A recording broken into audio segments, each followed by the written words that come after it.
नमस्कार दर्शको, मराठी महाराष्ट्रामध्ये आपल्या सगळ्यांचं स्वागत आहे। मी संग्राम।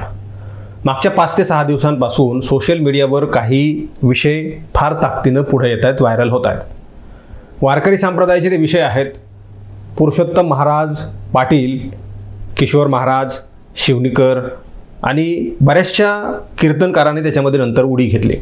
काही लोकांनी किशोर महाराजांना शिवीगाळ करणाऱ्या कमेंट्स केल्या, काही व्हिडिओ सादर केले, सपोर्ट करण्याचा प्रयत्न केला। आता ह्यांना महाराज कसं म्हणावं हा सगळ्यात मोठा सवाल माझ्यासमोर उपस्थित झालेला आहे। फार मोठा सवाल आहे, असा एकदम मोठं प्रश्नचिन्ह आहे। काय ह्यांना महाराज म्हणावं असा सवाल आहे। पुरुषोत्तम महाराजांनी किशोर महाराजांना शिवीगाळ केली, उलट त्यांनी सुद्धा त्यांना शिवीगाळ केली आणि या सगळ्या गोष्टींचा फार प्रचंड प्रचार झाला। लोकांनी, लाखो लोकांनी त्याला शेअर केलं आणि करोडो लोकांनी त्यांना पाहिलं सुद्धा। पुरुषोत्तम महाराज काही ठराविक जिल्ह्यापुरते मर्यादित असतील, मात्र या ऑडिओ क्लिपनं पुन्हा एकदा महाराष्ट्रामध्ये गेले आणि त्यांना या ऑडिओ क्लिपचा कुठल्याही प्रकारचा पश्चाताप नसल्याचं काल गेवराईमध्ये, मग बीड जिल्ह्यामध्ये त्यांचं कीर्तन होतं, तिथं दिसून आलं। अत्यंत ते खळखळून हसत होते आणि ही तर खरी पाटीलकी असं ते म्हणत होते। त्यांचं म्हणणं असं आहे की इतका डोंगर उभा राहिलेला असून, मी इतकी शिवीगाळ करत असून, महाराष्ट्रामध्ये माझा इतका प्रचंड विरोध होत असून सुद्धा मी का बरं हसतोय, तर हीच तर खरी पाटीलकी आहे। म्हणजे ज्या तोंडातून ज्ञानोबाराय, तुकोबाराय यांची कीर्तनं आणि त्यांची नावं घ्यायची, त्यांचे अभंग सांगायची, त्यांची उदाहरणं सांगायची, जी थोडीफार पाठ आहेत ती, त्याच तोंडामधून आई माझी मायेचा सागर म्हणायचं, तेही दुसऱ्याची कविता, आणि त्याच तोंडून वाटेल त्या शब्दांमध्ये पट्टा सुरू केल्यासारख्या शिव्या द्यायच्या आणि पुन्हा म्हणायचं की हीच तर खरी पाटीलकी आहे। कशा तोंडाने आणि कुठल्या तोंडाने तुम्हाला महाराज म्हणावं? अनेक लोकांचे फोन आले की पुरुषोत्तम महाराजांना तुम्ही टार्गेट करताय आणि हा घ्या व्हिडिओ तुम्हाला किशोर महाराजांचा, त्यांनी कशा प्रकारे शिव्या दिलेल्या आहेत। तर मला कुठल्याच महाराजांचं समर्थन करायचं नाही। किशोर महाराज माझे अत्यंत जवळचे आहेत, ते माझे शेजारी आहेत, ते माझे भाऊ बंधू आहेत, त्यांचा माझा बांधाला बांध आहे आणि उद्या त्यांना मी सहकार्य केलं नाही तर ते माझ्या बांधात घुसतील किंवा मग मला फार त्रास देतील, म्हणून मी त्यांचा सपोर्ट करू असं अजिबात नाही। दुसऱ्या बाजूला माझे पुरुषोत्तम महाराज फार शेजारी चांगले आहेत, त्यांची माझी दुश्मनी आहे म्हणून त्यांना जरा थोडंसं पाण्यात पाहतो असंही नाही। किशोर महाराजांनी सुद्धा त्यांना उलट उत्तर देत असताना शिवीगाळच केलेली आहे। या दोघांनी पातळी सोडलेली आहे। पुन्हा दुसरा एक व्हिडिओ त्यांच्यासमोर आला की ते कुठल्या प्रकारचे शब्द ते वापरत असतात आणि ते सुद्धा चुकीचं आहे। किशोर महाराज जरी म्हणत असले की मी वारकरी संप्रदायाचा सेवक आहे, मी तुकोबांचा वारकरी आहे, तर अशा प्रकारचे शिवीगाळ करणारे महाराज होऊच शकत नाहीत। मला असं म्हणायचं आहे की वारकरी संप्रदायामध्ये विनोदी कीर्तन, घडलेल्या घटनांवर कीर्तन आणि एकमेकांची उणीधुनी, एकमेकांची स्पर्धा करत एकमेकांवर टीका टिप्पणी करण्यापेक्षा आपण किती पाहण्यात आहोत हे आपण तपासलं पाहिजे। पुरुषोत्तम महाराजांनी तशा प्रकारची चूक केली, तशाच प्रकारची किशोर महाराजांनी सुद्धा चूक केलेली आहे, हे आम्हाला नाकारून चालणार नाही। सुरुवातीपासून मी सांगितलेलं आहे या सगळ्या मुद्द्यांमध्ये की वारकरी संप्रदायामध्ये या लोकांनी फार घाण आणि गदारोळ घातलेला आहे। कालच्या गेवराईच्या कीर्तनामध्ये पुरुषोत्तम पाटलांनी असंही म्हटलं की बरं झालं ऑडिओ क्लिपच्या माध्यमातून मी सगळ्या महाराष्ट्रात गेलो आणि मी 60,000 घेतोय म्हणून सगळ्यांना माहीत झालं, आता मला माझी किंमत सांगावी लागणार नाही, लोक मला 60,000 गपचूप आणून देतील।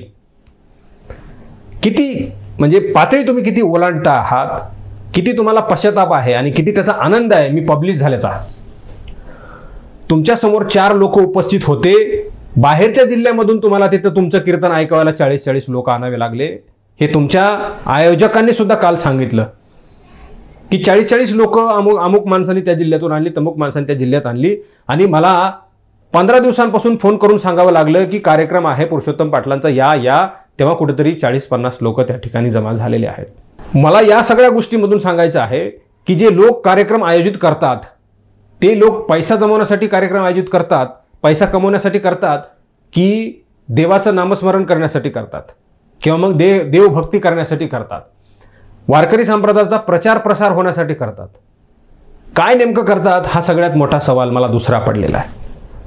लोक म्हणतात की साधा महाराज आणला की त्याला लोक कीर्तनाला येतच नाहीत, मग कोणीतरी इंदोरीकर सारखा आणावा लागतो, नाहीतर कोणीतरी पुरुषोत्तम पाटलासारखा आणावा लागतो, मग थोडेफार 2-4 लोक वाढून येतात। वारकरी संप्रदायामध्ये लोक जमवणं आणि फार मोठं कीर्तन व्हावं, फार मोठे लोक जमले, यालाच वारकरी संप्रदाय म्हणतात का? यालाच प्रचार म्हणतात का, यालाच भक्ती म्हणतात का, हे कुठं लिहून ठेवलं आहे का? हे मी तरी कुठं वाचलेलं नाही. की लोकच फार जमलेले पाहिजेत, हजारो लोक आले पाहिजेत, लाखो लोक आले पाहिजेत आणि तेव्हा तो कुठंतरी कीर्तन सोहळा किंवा सप्ताह हा चांगला झाला असं वाटतो. जी लोक येतील ते येतील, जे नाही येणार ते नका येऊ देऊ. कशाला जबरदस्ती लोक आणताय? आणि फार मोठा महाराज आहे आणि म्हणून लोक आणायचे. वारकरी संप्रदायाच्या चौकटीचं आणि त्यांच्या सुसूत्रतेचं, त्यांच्या आचारसंहितेचं काहीच नाही. वारकरी संप्रदायामध्ये एकमेकावर टीका करून स्पर्धक निर्माण करायचे, आपलेच चॅनल उघडायचे आणि त्याच्यातूनही पैसा मिळवायचा, लोकांकडूनही 60-60 हजार घ्यायचे आणि आपला बाजार सुरू करायचा, धंदा सुरू करायचा. वारकरी संप्रदाय हा धंदा नाहीच आहे मुळात. या सगळ्या गोष्टी आम्ही समजून घेतल्या पाहिजे. पुरुषोत्तम पाटलांनी सांगितलं की ज्या व्हिडिओच्या खाली कॉमेंट येत आहेत त्यातल्या 80% कॉमेंट माझ्या समर्थनार्थ आहेत, म्हणजे शिव्या दिल्याच्या समर्थनार्थ आहेत आणि 20% माझ्या विरोधात आहेत. तुकाराम महाराज म्हणतात, सत्य असत्यासी मन केले ग्वाही, मानियेले नाही बहुमता. तुमच्याकडे बहुमत किती आहे आणि ते कशा प्रकारचं आहे ह्याला फार महत्त्व नाही आहे. सत्य काय आहे हे महत्त्वाचं आहे.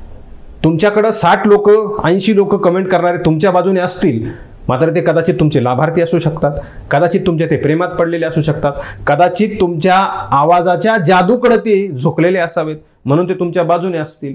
आणि उरलेले 20% हे लोक हे पारदर्शक असतील. आपल्याला कोणालाही समर्थन करायचं नाही. आपण वारकरी संप्रदायाचे वाहक आहात आणि वारकरी संप्रदायामध्ये अशा प्रकारच्या चुकीच्या गोष्टी घडू नये यासाठी ते पुढे येऊन त्यांची बाजू मांडत असावेत. बरं, तुमचे 80% लोक तिकडे आहेत म्हणजे सगळा समाज तुमच्या मागे 80% आहे असं अजिबात होत नाही. असू द्या, या सगळ्या गोष्टी फार बोलण्यासारख्या आहेत. मात्र पुरुषोत्तम महाराजांना आपण गलिच्छ भाषेमध्ये, अश्लील भाषेमध्ये शिवीगाळ केली याचा कुठल्याही प्रकारचा पश्चाताप नाही. याचा अर्थ ते वारकरी संप्रदायाचे वाहक नाहीत, ते एक व्यावसायिक आहेत आणि त्यांनी अत्यंत चांगला व्यवसाय पैसे कमवण्याचा निवडलाय, तो म्हणजे कीर्तन. तिकडे किशोर महाराजांनी सुद्धा शिवीगाळ केलेली आहे. त्यांनी एकमेकावर टीका करत असताना शिवीगाळ केलेली आहे. माझ्या मते त्यांचा कालचा मला व्हिडिओ पाहिल्यानंतर असं कळलं की दोघं एकमेकांचे स्पर्धक आहेत. वारकरी संप्रदायामध्ये सुद्धा मोठ्या प्रमाणावर स्पर्धा लागलेली आहे. 15,000चा कीर्तनकार, 5,000चा, 3,000चा आणि उरलेला 1.5 लाखाचा, उरलेला 60,000चा असे सुद्धा कीर्तनकार आहेत. आणि म्हणून सोशल मीडियावर, यूट्यूब चॅनलवर, जी टॉकीजवर जाऊन पब्लिसिटी मिळवणारे महाराज हे व्यवसायाला लागलेले आहेत आणि त्यामध्ये या दोघा-तिघांचा नंबर लागतो. किशोर महाराजांनी सुद्धा चूक केलेली आहे, हे नाकारून चालणार नाही. त्यांनी सुद्धा शिवीगाळ नारदाच्या गादीहून केलेली आहे असं सुद्धा या ठिकाणी स्पष्ट झालेलं आहे. त्यामुळे वारकरी संप्रदायामध्ये बऱ्याचशा लोकांनी व्यवसाय निवडल्यामुळे सगळेच महाराज असेत की काय असा संशय किंवा असा प्रश्न लोकांच्या मनामध्ये निर्माण झालेला आहे. म्हणजे सगळेच वारकरी संप्रदायामधले लोक अशाच प्रकारचे गलिच्छ शिवीगाळ करणारे किंवा वेगळ्या वृत्तीचे आहेत असं मला अजिबात म्हणायचं नाही आहे. काही महाराज अत्यंत सोज्वळ आणि प्रेमळ आहेत, फार पारदर्शक, निथळ, निखळ आहेत. अशा प्रकारच्या लोकांमुळे वारकरी संप्रदाय टिकून आहे. अन्यथा बाकी पुरुषोत्तम महाराजांसारख्या लोकांनी, शिवलीला पाटील यांच्यासारख्या लोकांनी वारकरी संप्रदायाचा विनोद करून ठेवलेला आहे. माफ करा. या सगळ्या गोष्टी आम्ही समजून घेणं गरजेचं आहे. वारकरी संप्रदायामध्ये सुसूत्रता आणणं गरजेचं आहे आणि या सगळ्या गोष्टी, सुसूत्रता, आचारसंहिता जोपर्यंत आणली जात नाही तोपर्यंत वारकरी संप्रदायामध्ये अशा प्रकारचे खटके उडत राहतील, स्पर्धक वाढत राहतील. व्यवसाय तगडा करण्यासाठी वेगवेगळ्या मार्गाने जाण्याचा प्रयत्न वारकरी संप्रदायामध्ये अशा प्रकारचे महाराज करत राहतील. यांच्यावर लगाम लावणं गरजेचं आहे, यांना हातात कासरा असणं गरजेचं आहे. खूप खूप धन्यवाद.